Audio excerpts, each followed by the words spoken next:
जय जय श्री चैतन्य जय नित्यानंद जय अद्वैत चंद्र जय गौर भक्त वृंदा। हरे कृष्ण कृष्ण कृष्ण हरे हरे, हरे राम राम राम हरे हरे। तो आचार्य लोग कहते हैं, जहाँ पर गीता का समाप्त हो जाती है गीता ज्ञान, वहाँ से भागवत ज्ञान का प्रारंभ होती है। और जहाँ पर भागवत ज्ञान की प्रेम की अंत हो जाती है, वहाँ से श्री चैतन्य चरितामृत की शुरुआत होती है। चैतन्य चरितामृत ऐसा एक महान काव्य जिसमें श्री राधा कृष्ण के अमृतमय रसराज श्री कृष्ण का जिस प्रकार वर्णन हुई है, ऐसा वर्णन किसी अन्यत्र में देखने को नहीं मिलता। विशेष करके सभी गौरी और वैष्णवों का ये मुकुटमणि है। श्रीमद् भगवद गीता के अंत में भगवान श्री कृष्ण कहते हैं, सर्वधर्मान परित्यज्य मामेकं शरणं व्रज अहम ताम सर्वपापेभ्यो मोक्षयिष्यामि मा शुचः। अर्थात सभी प्रकार के धर्म को परित्याग करके केवल मेरा शरण ग्रहण करो, मैं तुम्हें समस्त पापों से मुक्त कर दूंगा, तुम बिल्कुल डरो मत। और श्रीमद् भागवत के शुरू में कहते हैं, जन्मादस्य जत अनयाद इतरतर चार्तस विज्ञ सराट। इस श्लोक में कहते हैं कि हम उस सृष्टिकर्ता ब्रह्म का ध्यान करते हैं जिससे सब कुछ होता है, वासुदेवम सर्वमिति। अर्थात जो ज्ञान का एंड है वो श्री कृष्ण का ध्यान हम लोग करते हैं। सत्यम परम धीमहि, वो सत्य का ध्यान हम करते हैं। तो श्रीमद् भागवत में ये प्रथम स्कंद की प्रथम अध्याय के और प्रथम नंबर श्लोक में ही कहते हैं, सत्यम परम धीमहि। हम उस सत्य का ध्यान करते हैं जिससे सृष्टि स्थिति प्रलय सब कुछ होता है, जिसके द्वारा प्रभावित होकर देवता लोग भी मोह को प्राप्त कर लेते हैं। वह सत्य कौन है, इसके बारे में श्रीमद् भागवत के 10वें स्कंद में कहते हैं, सत्य व्रतम सत्य परम त्रिसत्यम सत्यस्य योनि निहितम च सत्ये सत्य सत्यम अमृत सत्यनत्यम सत्यात्मकम तम शरणम प्रपन्नम। तो माता देवकी के गर्भ में जब श्री कृष्ण थे, तब देवता लोग आकर के उसी सत्य का ध्यान बंदन किया, जिस सत्य का ध्यान बंदन एकदम पहला श्लोक में भागवत में किया गया है व्यास जी के द्वारा। वही सत्य का वंदना आगे चल के स्पष्ट किया कि वो सत्य जो है वो देव के गर्भ में वर्तमान में है, वो है श्री कृष्ण। अर्थात जो ज्ञान श्रीमद् भागवत गीता की एंड में दिया गया है, वो श्रीमद् भागवत के शुरू में ही उस ज्ञान को प्राप्त हो गया है। और भागवत का एंड होते होते कौन सा ज्ञान आया, यत्ते सुजातु चरणाम्बुरहं स्तनेषु भीता शनै प्रियदधिमहि कर्कशेषु तेनाट विमटसि तद्वेतते न किंचित् कृपादि विभ्रमतिर्धि भवदायो समनः। तो गोपिया श्री कृष्ण के चरण में इतना व्याकुल होकर आत्मसमर्पण कर दिया कि डरते हुए इनके श्री कृष्ण का चरण कमल को अपने हृदय में धारण करते हैं और कुछ भी नहीं जानते हैं। अर्थात गोपियों के प्रेम दशा जो वर्णन श्रीमद् भागवत के 10वें स्कंद में हुई है, श्री कृष्ण के लिए जो तरफ दिखाया गया है, प्रेम का पराकाष्ठा दिखाया गया है, वही पराकाष्ठा श्रीमद् भागवत की अंतिम ज्ञान है, वही श्रीमद् भागवत का लक्ष्य है। इसीलिए शास्त्र में आचार्य लोग कहते हैं, आराध्य भगवान ब्रजेशु तनय तद्धाम वृंदावन ब्रह्मा काचित उपासना ब्रजबधु वर्गेन जाकल्पिता श्रीमद् भागवतम अमल प्रेमापुमार्तु महान अमल पुराण प्रेमापुमार्तु महान श्री चैतन्य मतमृतम तत्राधरण पर। अर्थात आराध्य भगवान ब्रजेंद्र नंदन श्री कृष्ण, उसके धाम वृंदावन है और उनकी आराधना का शैली जो ब्रज की गोपिया की है, ब्रज गोपिया, वही ब्रज के शैली से श्री कृष्ण का आराधना ही सर्वश्रेष्ठ आराधना है। इसका ही आदर करना, अन्य और किसी का ध्यान में नहीं रखना है। यही श्रीमद् भागवत के अंतिम शिक्षा है। और श्री चैतन्य चरितामृत में जब श्री चैतन्य चरितामृत कृष्णदास कविराज गोस्वामी वर्णन करते हैं तो उसके शुरू में ही कहते हैं, क्या कहते हैं? श्री राधाया प्रणय महिमा कीदृश बानय वा साधो जनद्भुत मधुरिमा कीदृश मदियो सखांचा मदनो भवत कीदृशम व्यतिलुवा तद्भाव समझनी शचि गर्भ सिंधु हरिंदो। श्री चैतन्य महाप्रभु आने का क्या कारण है इस श्लोक में बतलाया। इससे पहला श्लोक में बाहरी कारण बताया और इससे इस श्लोक में इसके अंदर का कारण बताया। इसके बारे में हम लोग आगे चल के वर्णन करेंगे। इसका सार इतना समझ लीजिए कि श्री चैतन्य चरितामृत जो है श्रीमद् भागवत के दशम स्कंद में जो भी कुछ वर्णन किया गया है, गोपियों के विरह गीत और गोपियों के मधुर लीलाएं श्री कृष्ण के साथ जो हुई है, इसका ही विस्तारित ढंग से चैतन्य चरितामृत में वर्णन किया गया है। ये हाई लेवल का ज्ञान है, पीएचडी है, ये सबसे उच्च शिक्षा है। आध्यात्मिक मार्ग में पारमार्थिक जीवन का जो उच्चतर शिखर है वह है चैतन्य चरितामृत का प्रेम भक्ति का पाठशाला, प्रेम भक्ति के पाठ।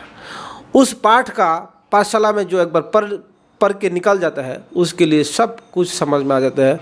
रस क्या है, तत्व क्या है, ज्ञान क्या है, वैराग्य क्या है और हमारे मानव जीवन का लक्ष्य क्या है। तो हम लोग संक्षेप में अर्थात सार रूप में श्री चैतन्य चरितामृत का संपूर्ण वर्णन करने का प्रयास करेंगे। एक्चुअली अति बृहद ग्रंथ है, इसका पूर्णतया इस प्रकार वर्णन करना असंभव प्राय है।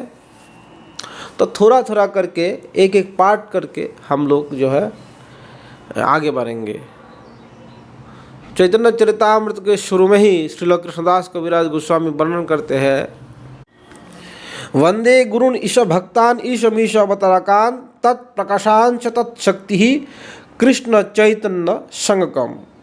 मैं गुरु का वंदे गुरुन, यहाँ पे गुरु का वचन बहुवचन में है। वंदे गुरुन, मैं अपने गुरुजनों को वंदना करता हूँ और श्रीवास आदि गौर भक्तों का मैं वंदना करता हूँ। अद्वैत आदि भगवान श्री कृष्ण के अवतारों का वंदन करता हूँ और नित्यानंद आदि भगवान श्री कृष्ण के प्रकाश स्वरूप का वंदन करता हूँ और गदाधर आदि शक्ति का वंदन करता हूँ और स्वयं भक्त रूप में आने वाला श्री कृष्ण को मैं वंदन करता हूँ। फिर दूसरा श्लोक में कहते हैं, वंदे श्री कृष्ण चैतन्य नित्यानंद सहोदितो गौरदय पुष्पवंतो चित्र सन्नत मनतो। तो गौर और नित्यानंद चंद्र और सूर्य के भांति गौर देश में प्रकट हुई है और जगत का अंधकार दूर करने के लिए ये जगत में प्रकाश हुई। देखिए, चंद्र और सूर्य एक साथ नहीं आती है, तो यहाँ पे विलक्षण उदाहरण दिया है कि यहाँ पे चंद्र और सूर्य अर्थात नित्यानंद प्रभु और श्री चैतन्य महाप्रभु ये दोनों एक साथ अचल मतलब पूर्वाचल पूर्व दिक में प्रकट हुई है और प्रकट होके जगतवासी का, जगत जीव का अंधकारमय तम को नष्ट किया है। तो हम लोग जो पांच तत्व का वंदन करते हैं पहले, जैसे कि श्री कृष्ण चैतन्य प्रभु नित्यानंद श्री अद्वैत गदाधर श्रीवासादि गौर भक्त वृंद, यहाँ गौर के परम भक्त के रूप में एकदम भक्त रूप में जो आए हैं वो भक्त है श्रीवास। श्रीवास को नारद मुनि का स्वरूप कहा जाता है और भक्त की शक्ति के रूप में आया है, राधा तत्व शक्ति के रूप में आया है गदाधर, ये याद रखना है। और भक्त के प्रकाश के रूप में आए हैं जो स्वयं बलराम है वो नित्यानंद, और भक्त के अवतार के रूप में आए हैं जो सदाशिव और महाविष्णु के दोनों कंबाइंड हैं वो है अद्वैत आचार्य, और स्वयं भक्त रूप में आए हैं स्वयं श्री कृष्ण ही चैतन्य महाप्रभु। तो श्री कृष्ण चैतन्य महाप्रभु कौन है, इसका उनका गुरुत्व का वर्णन करते हैं श्री कृष्णदास कविराज गोस्वामी कहते हैं, यद अद्वैतम ब्रह्म उपनिषदि तदपश्यत वा य आत्मंतर्जामी पुरुष इति स्वसांश विभवः शरैशैर्य है पूर्णः यह भगवान स्वयमयम् न चैतन्यात् कृष्ण जगति प्रदत्तम परम यह। जो उपनिषद में जिनको ब्रह्म कहा गया है और वह ब्रह्म श्री चैतन्य महाप्रभु के शरीर की प्रकाश ज्योति मात्र है, ज्योति। और योगी वो ने जिस ब्रह्म का हृदय में ध्यान करते हैं, अर्थात चतुर्भुज मूर्ति में ध्यान करते हैं, वो योगियों की जो चतुर्भुज मूर्ति है वो उस ब्रह्म चैतन्य रूपी ब्रह्म का, चैतन्य रूपी जो महाब्रह्म का अंश कना है, अंश मात्र है। और जो सरई शरीर पूर्ण नारायण है वो उनका अवतार है।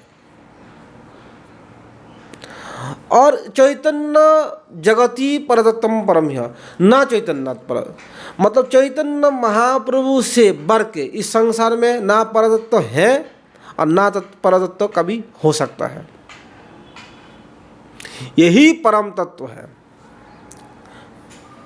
अर्थात उपनिषद में जिनको ब्रह्म ज्योति से पूजा गया है, योगियों के हृदय में जो चतुर्भुज के मूर्ति के रूप में पूजा जाते हैं, और नारायण सरस शरीर पूर्ण होके जो समस्त दिशाओं में विष्णु के रूप में है, इन सब का मूल उत्स जो है वो श्री चैतन्य महाप्रभु, जिनसे श्रेष्ठ या जिनके बराबरी कोई नहीं है, वो श्रेष्ठतम महापुरुष है। ये भगवान श्री कृष्ण स्वयं है। और स्वयं भगवान अकेला ईश्वर कृष्ण, ईश्वर एक ही है, श्री कृष्ण। और जितना सारे ईश्वर का अवतार है वो श्री कृष्ण का अंश है। इसी प्रकार श्री कृष्ण और श्री चैतन्य महाप्रभु में बिल्कुल रंच मात्र भी अंतर नहीं, ऐसा समझना चाहिए। महाप्रभु इस संसार में क्यों आया है, इसका दो बड़ा रीजन है। कारण श्री चैतन्य चरितामृत के शुरू में ही श्री कृष्णदास कविराज गोस्वामी वर्णन करते हैं। पहला कारण तो है कि अनर्पित चरिम चिरात करुणाय अवतीर्ण कलो समर्पयत मुन्नतो जलशाम स्वभक्ति श्रियम हरि पुरोट सुंदर कदम्ब संदीपित सदा हृदय स्कंदरे स्फुरत व शचीनंदन। वह शचीनंदन हम सब के हृदय में स्फूर्ति को प्राप्त करे, हृदय रूप गुफा में स्फूर्ति को प्राप्त करे। हृदय रूप गुफा में कौन रहते हैं? सिंह रहते हैं। सिंह कहाँ रहते हैं? वन का राजा सिंह कहाँ रहते हैं? देखना, अंधकारमय गुफा में रहते हैं। तो हमारे हृदय से ज़्यादा बड़ा अंधकार स्थान और कोई नहीं है, क्योंकि इसमें तम इतना ज़्यादा प्रबल है। इसलिए उस गुफा में अगर हमारी गुफा में, हृदय रूप गुफा में अगर महाप्रभु का प्रकट हो जाए तो हम संसार की तम से मुक्त हो जाएंगे। और क्यों आना है, क्यों महाप्रभु आए हैं, क्या करने के लिए आएंगे हमारे हृदय में? बोलते अनर्पित चरिम चिरात। बहुत दिनों से गोलक बिहारी श्री कृष्ण का मन में बड़ा प्रबल इच्छा है कि मैं बद्ध जीवों को मेरा निजी प्रेम, अर्थात मेरा स्वरूप शक्ति की जो प्रेम है, राधा रानी की जो प्रेम है, मैं उस उच्च कोटि का प्रेम को सभी जीवों में बांट देना चाहता हूँ। अनर्पित, कभी अर्पित नहीं हुआ, कभी उसको दिया ही नहीं गया। मतलब बहुत दिन हो गया, दिया है, कभी दिया होगा, बहुत दिन हो गया। चरिम चिरात, बहुत दिन हो गया दिया नहीं। अनर्पित चरिम चिरात करुणा अवतीर्ण कुल, वो करुणा उनके हृदय में आया, क्योंकि वो करुणा अवतार है। क्योंकि भगवान जो है उनसे बढ़ के कोई करुणाशील नहीं हो सकते। ये माता के हृदय में जो करुणा है उनका हजारों हिस्सा का एक हिस्सा भी नहीं है। तभी माता इतना, हम संतानों को इतना प्यार करते हैं। इन संसार में माता से ज़्यादा श्रेष्ठ प्रेम किसी के पास नहीं है। तो वो श्रेष्ठ प्रेम, जो परम श्रेष्ठ प्रेम के एक कण मात्र है। करुणावतीर्ण कलु, कली युग के जीवों को विशेष रूप में करुणा करने के लिए ये अवतार का आविर्भाव है। समर्पयतुम उन्नत उज्ज्वल रसम, क्या देने के लिए आया है? उन्नत, बहुत उन्नत, बहुत श्रेष्ठ रस देने के लिए आया है। और बहुत उज्ज्वल, बहुत प्रकाशित रस देने के लिए आया है। बहुत ऊंचा से है, उन्नत मतलब बहुत ऊंचे स्थान का है। कहाँ? श्री गोलक वृंदावन। गोलक वृंदावन से ऊंचा स्थान और कोई नहीं, गोलक ही गोलक सबसे ऊपर। तो कोई कह सकते हैं कि ऊपर से आया, फिर नहीं, उन्नत और उज्ज्वल एकदम श्रेष्ठ रूप में ही आया है। इसमें किसी प्रकार का विकार नहीं आई है, क्योंकि मैं खुद देने के लिए आया हूँ, महाप्रभु का कहना। तो उन्नत उज्ज्वल और रस प्रेम को इस जगत जीव को देने के लिए ही चैतन्य महाप्रभु के आविर्भाव है। ये उनका गौण कारण, इस संसार में आने का गौण कारण है। क्योंकि चैतन्य महाप्रभु हर कलियुग में नहीं आते हैं। पूर्ण भगवान कृष्ण ब्रजेंद्र कुमार गोलोके ब्रजेर सह नित्य विहार। तो पूर्ण ब्रह्म श्री कृष्ण ब्रजेंद्र नंदन वो हमेशा ब्रज में विहार करते हैं। ब्रह्मा एक दिने तेहु एक बार अवतीर्ण हया करें प्रकट विहार। ब्रह्मा के एक दिन में वो एक बार इस संसार में आते हैं और प्रकट होके विहार करते हैं। सत्य त्रेता 4 युग, मतलब सत्य त्रेता द्वापर कलि, ये 4 युग मिला करके एक दिव्य युग होता है। ऐसा 1000 दिव्य युग में ब्रह्मा का एक दिन होता है। ऐसा ब्रह्मा के एक दिन में भगवान श्री कृष्ण एक द्वापर में आते हैं। उस द्वापर के अंत में जो कलियुग शुरू होता है, कलियुग की शुरुआत में ही श्री चैतन्य महाप्रभु आते हैं। अर्थात 27वां कलियुग जाने के बाद जो 28वां कलियुग पड़ते हैं, उसी कलियुग में ही महाप्रभु का अवतीर्ण होते हैं। और उससे पहले जो द्वापर काल रहते हैं, उसी द्वापर में श्री कृष्ण भगवान का लीला होती है। जैसा कि इस हमारी जो कलियुग है, इसमें महाप्रभु आए हैं, ठीक है, आज से 500 साल पहले, ठीक है। लेकिन कलियुग 5000 साल हो गया शुरू हुआ। इस 5000 साल पहले ही श्री कृष्ण भगवान की लीला चली थी। उस द्वापर काल में श्री कृष्ण भगवान के द्वापर के अंत में भगवान श्री कृष्ण का लीला हुई, और श्री कृष्ण भगवान के अप्रकट के बाद और चैतन्य महाप्रभु के प्रकट हो गया। तो जिस द्वापर में श्री कृष्ण का अवतार होता है, उसी द्वापर के अंत में जो कली आती है, उस कली में ही महाप्रभु का प्रकट होता है। हर कली युग में महाप्रभु आते नहीं है, और प्रत्येक द्वापर युग में भी श्री कृष्ण नहीं आते। तो श्री कृष्ण और श्री चैतन्य महाप्रभु ये स्पेशल अवतार है, एकदम स्पेशल है। श्री कृष्ण तो कुछ कुछ लोगों को प्रेम दिया है, जैसा कि ब्रज में ही प्रेम को एक बांध के रखा है। ब्रज के बाहर वो गोपियों के प्रेम कहीं गया नहीं है, ठीक है। ये श्री कृष्ण का स्पेशलिटी है, और ब्रज से कृष्ण कहीं जाते भी नहीं है, ठीक है। लेकिन चैतन्य महाप्रभु के रूप में जब नवद्वीप मायापुर में आए हैं, तो ब्रज के सहित आए हैं और तमाम भक्तों के साथ आए हैं। जैसे कि स्वरूप दामोदर, राय रामानंद, ये सब ललिता विशाखा है। मुरारी गुप्त हनुमान के अवतार है, और अद्वैत सदाशिव है, और महाविष्णु शिवास नारद जी है, गदाधर राधा रानी है, नित्यानंद बलराम है, और भी अभिराम सुंदराम ठाकुर, ये सब बहुत सारे ब्रज के पार्षद जो है नवद्वीप में आए हैं और लीला को विस्तार किया। और उस नवद्वीप में जो लीला का विस्तार हुआ है, वो ब्रज का ही प्रेम है।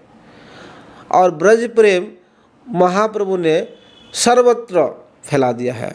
पूरा भारत घूम घूम के प्रचार किया, दक्षिण में प्रचार किया, उत्तर में प्रचार किया, और उनके पार्षदों ने भी उसके बाद प्रचार किया, रूप सनातन आदि।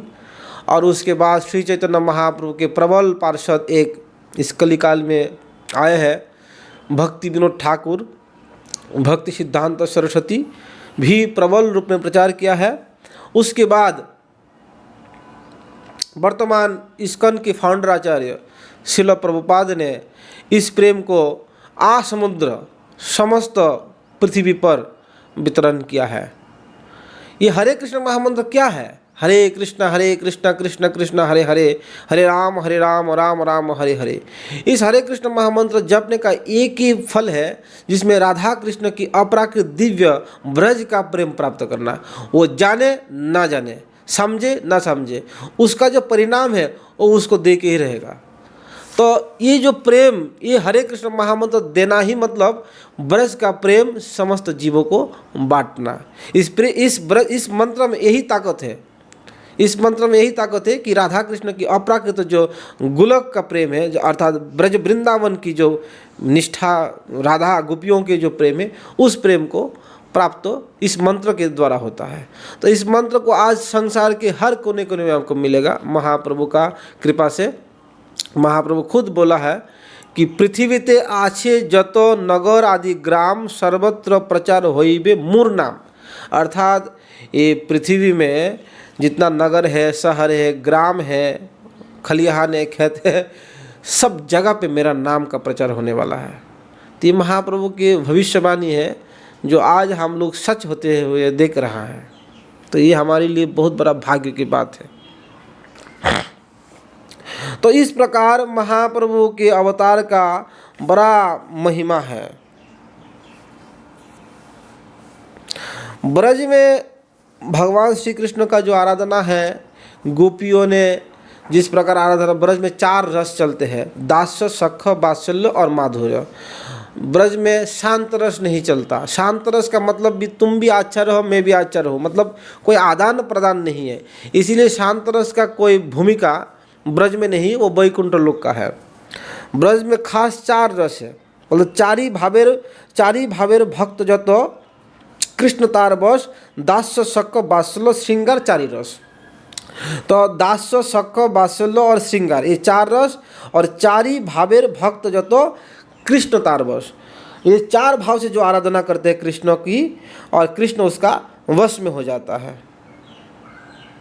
ठीक है। तो ब्रज में तो इस रस का आस्वादन किया। अभी ब्रज का बाहर गौर अवतार लेके ब्रज के बाहर भी इस रस को महाप्रभु ने प्रकट किया है। बहुत दिन हो जाता है, जैसे कि 28वां कली युग में श्री कृष्ण आते हैं, 27वां द्वापर में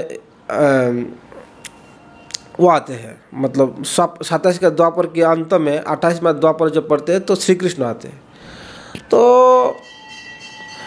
और बाकी समय जो है श्री कृष्ण का आराधना का पद्धति जो है, अभी आप उस पद्धति को देखना है तो आपको जाना पड़ेगा दक्षिण भारत में, भारत की दक्षिण साइड में, तमिलनाडु, कर्नाटक, आंध्र प्रदेश, तेलंगाना और केरला, ये सब जगह पे आप जब जाएंगे तब देखेंगे ये लोग किस प्रकार भगवान की आराधना करते हैं।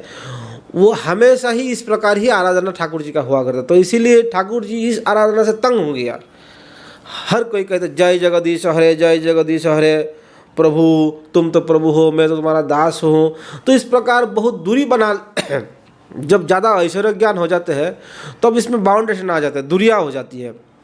जैसा कि ऑफिस में आपके बस के साथ आप कैसा व्यवहार करते हैं, सलाम ठुकते हैं, नमन करते हैं, और उनको बहुत दिखावा से बढ़िया ढंग से बात करते हैं, बढ़िया ढंग से बैठते हैं, उठने हैं तो उठना, तो सहज भाव नहीं, उसमें एक रोबोटिंग सिस्टम है। हाँ, तो सहज भाव से ही कृष्ण ज़्यादा प्रसन्न होता है। मेरे को पुत्र बना लो, मुझे पिता बना लो, मुझे सखा बना लो, दास बना लो, या मेरे दास बन जाओ, एकदम सहज रहो,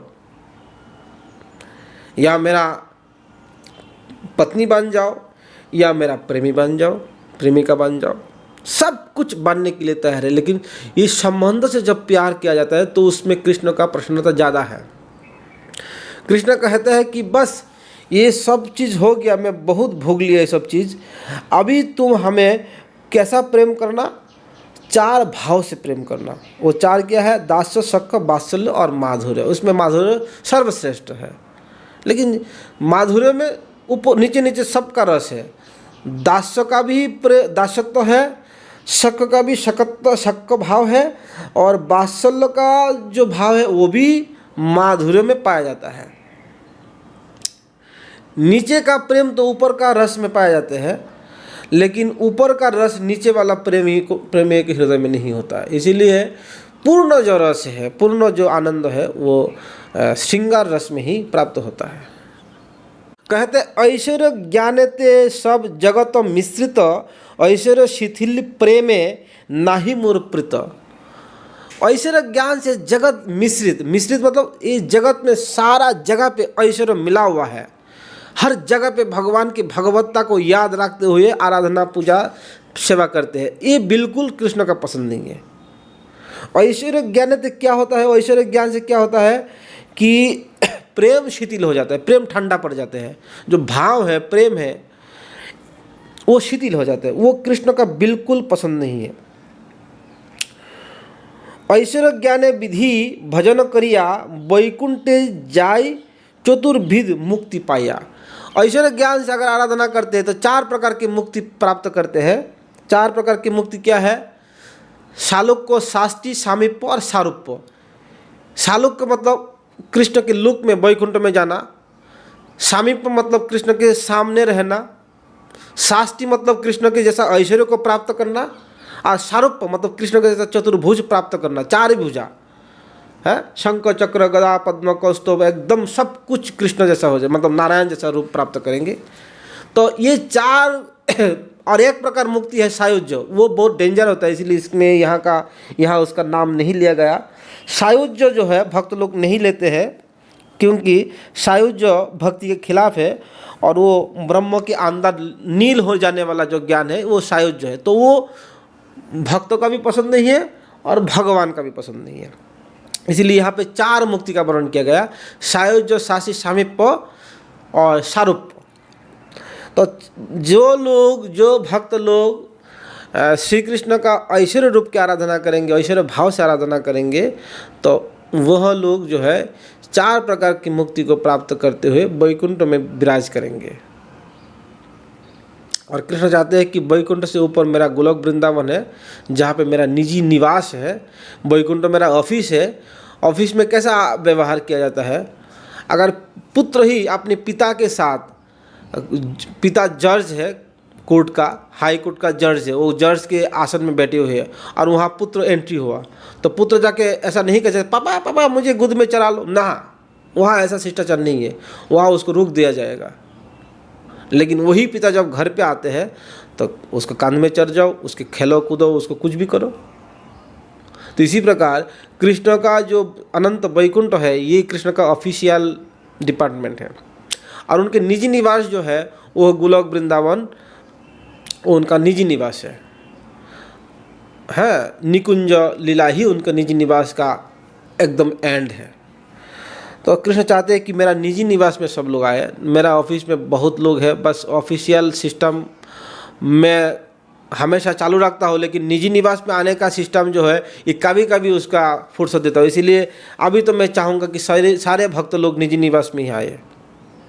तो कितना सुविधा गौर अवतार में हमें दिया है कि उनकी निजी आवास स्थल में हम जा सकते हैं। वो कब खाते हैं, कैसा खाते हैं, क्या खाते हैं, किसके हाथ में खाते हैं, कहाँ विहार करते हैं, कहाँ खेलते कूदते हैं, सब कुछ आपको देखने, आपको उसमें भाग लेने के लिए मिलेगा।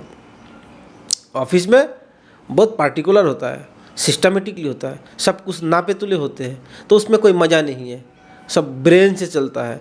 लेकिन निजी निवास में सब हृदय का बात है, भाव का राज्य का बात है, भाव प्रदान है। इसीलिए महाप्रभु कहते हैं कि मैं इस बार इसीलिए आया हूँ कि युग धर्म प्रवर्तामु नाम संकीर्तन चारी भाव भक्ति दिया नाचामु भुवन।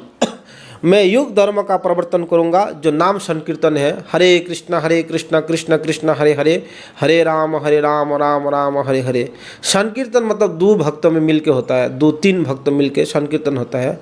और नाम संकीर्तन मतलब अधिक से अधिक भक्त हो तो नाम संकीर्तन। संकीर्तन कीर्तन मतलब जोर से करना, संकीर्तन मतलब 2-3 लोग होना चाहिए कम से कम, इसको संकीर्तन कहते हैं। तो महाप्रभु का संकीर्तन आंदोलन आज सारा विश्व में है। तो महाप्रभु कहा कि युग धर्म प्रवर्तामु, यही युग धर्म है, और 4 भाव का भक्ति दे करके इस जगत को मैं नाचाऊँगा। तो आज जगत नाच रहा है, थिरक रहा है। कैसा भी व्यक्ति वृंदावन में इस्कॉन टेम्पल में जब आ जाते हैं तो उसके पैर थिरकने लगते हैं हरिनाम के ध्वनि से। और सारा विश्व आज म्लेच्छगण भी कृष्ण भक्त में परिणत हुई है। ये है हरिनाम का शक्ति। तो महाप्रभु कहते हैं कि आपने ना कोयले धर्म सिखानो ना जाए, यही तो सिद्धांत गीता भागवते गाए। मतलब खुद अगर कोई आचरण नहीं करते हैं और तो उसके बाद कोई नहीं सुनेगा। बोलते हैं आचरण नहीं किए बिना धर्म को सिखाया नहीं जाते हैं, इसलिए मैं खुद भक्त बन के आचरण करूँगा और सबको सिखाऊंगा। आपने आचरित भक्ति सिखामु सबारे, मैं भक्ति का आचरण खुद करूँगा, भक्त के रूप में मैं संन्यास ग्रहण करूँगा और खुद सबको सिखाऊंगा। क्योंकि खुद ना करने से किसी को सिखाए नहीं जाते हैं। तो यहाँ पे हो सकता है भगवान श्री कृष्ण को याद आ गया कि मैं श्रीमद् भगवद गीता अर्जुन को जो दिया था 700 श्लोक का उदाहरण, 700 श्लोक के द्वारा, 700 से ज़्यादा श्लोक के द्वारा मैं गीता का जो शिक्षा अर्जुन को दिया था, लंबा चौड़ा ज्ञान, भक्ति का ज्ञान, मुक्ति का ज्ञान, ये तो मैं लेक्चरबाजी कर लिया है, लेकिन अभी उस लेक्चरबाजी को खुद मुझे करना चाहिए, क्योंकि मैं सिर्फ उपदेश दिया है। अभी उपदेश में काम नहीं बनेगा, खुद को आचरण करके करना पड़ेगा। तो स्वयं भगवान भी उपदेश देने के बाद उनको लगता है कि मुझे आचरण करना चाहिए, इसीलिए आचरण से ही सिखाया जाता है। तो इसीलिए वो श्री कृष्ण स्वयं रूप में अर्जुन को उपदेश दिया, और कुछ ही लोग इस ज्ञान को लिया है। लेकिन जब महाप्रभु ने श्री कृष्ण ही जब भक्त रूप में आके इस ज्ञान को दिया, भक्ति रस को दिया है, तो बहुत लोग उसको लिया है। आज देखिए सारा विश्व में कृष्ण के भक्त मिलेगा आपको। सिर्फ आचरण करना बहुत ही आवश्यक है। अच्छा, एक विशेष बात महाप्रभु यहाँ कहते हैं कि महाप्रभु को आने का जो कारण वो खुद बतला रहा है। क्या बतला रहा है कि युग धर्म प्रवर्तन है अंश होते आमा बिना अन्य नारे ब्रज प्रेम देते। ये बहुत ही बड़ा इम्पोर्टेंट बात है कि युग धर्म का, अगर सिर्फ युग धर्म का ही प्रचार करना होता तो ये तो मेरा अंश ही कर लेगा, मुझे आने का जरूरत नहीं। अंश और मुझ में अंतर है। ये यहाँ पे श्री चैतन्य महाप्रभु खुद कह रहा है कि मैं स्वयं कृष्ण हूँ, मैं अंश अवतार नहीं हूँ। अंश अवतार तो मेरा कुर्म, मत्स्य, वराह, नरसिंह, हयग्रीव, जनार्दन, शेषनाग, शंकरशन, प्रद्युम्न, अनिरुद्ध, वासुदेव, ये सब मेरा अंश है। लेकिन मैं स्वयं श्री कृष्ण हूँ। मैं समस्त अवतार का उत्स हूँ, कारण हूँ, मैं कारणों का कारण हूँ। गोविंदम आदि पुरुषम तमहम भजामी, ये ब्रह्मा जी का स्तुति है। तो वो आदि पुरुष है।